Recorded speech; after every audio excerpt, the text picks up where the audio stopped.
Hey everyone, this week we're squaring up quilt blocks. This is a really important step in any quilt where the seams must meet properly in order for the quilt to look its best. If you sew your seams right, you may find that there's nothing or very little to cut off in order to square the block, but it is still advantageous to do this, if only as a check. It's more common for blocks to finish bigger rather than smaller than desired, and if your blocks are different sizes they won't sit together properly. The biggest cause of blocks being misshapen or completely different in size to what you expected is your seam allowance. It's important to use the seam allowance stated in patterns accurately. So for this video I'm squaring up the blocks from my quilt series. If you're making a quilt, it's important not to trim the blocks until you have them all made. By doing this you can measure them all and locate the smallest. The others can then be trimmed to suit the smallest so that they all match. So by way of example, this square in square block, this was the smallest. It didn't sit anywhere near the 12-inch mark. Having flipped it over, I quickly noticed that the seam allowances were off. They were ½ inch instead of ¼ inch, so I unpicked them and sewed them back together. Now they're about right and the block can be trimmed. So take a square ruler and place it in the centre of the block.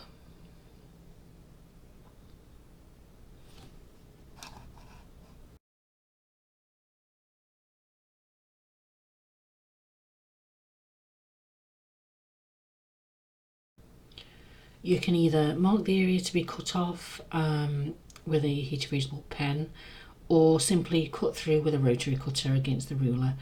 It is important to use the correct size ruler or else this gets a little more complicated. So if you don't have the correct size ruler, measure the block side to side and up and down to find the centre. Mark that centre, and because we want 12 inches, we half that to 6. So then you would mark from that centre point out 6 inches to the left and to the right, and then 6 inches up and 6 inches down.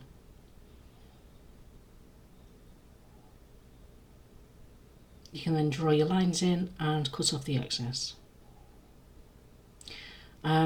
I do urge you though to create blocks to a size that you have a ruler for. It makes it so simple and much less likely that you'll make a mistake and cut one of your blocks too short or too small. So if your blocks contain fabric sewn together at angles, use the angles on your ruler to ensure that you're cutting correctly. Let me show you on this one. So I'm going to use that 45-degree angle and ensure that I've got the block aligned correctly. As you can see, it runs through the top and bottom corners perfectly. So anyway, let's go back to the other and start trimming. Place the ruler and using the lines and the 45-degree angle, there we go, ensure that the block is within the 12 inches all the way around. And then you're going to trim up the right and across the top.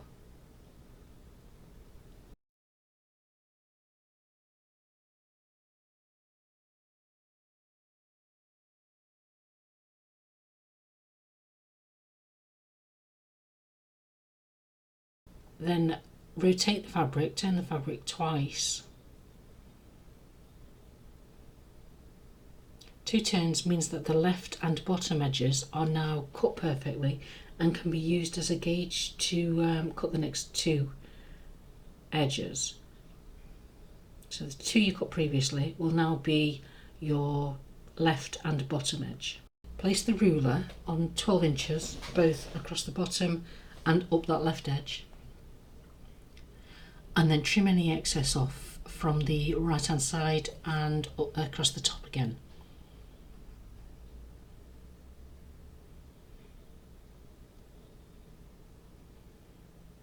Hopefully that's explained the process and enabled you to square up your quilt blocks easily. I'm going to do one more and then I'll run through the others. I will do them on camera, but I'll run through them at a quicker speed so that you can see it but you don't get bored.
I'll shortly be adding a further video for joining the blocks together to form the quilt top. I love this part, when it goes right of course, because you can see how wonderful your quilt is actually going to look at the end.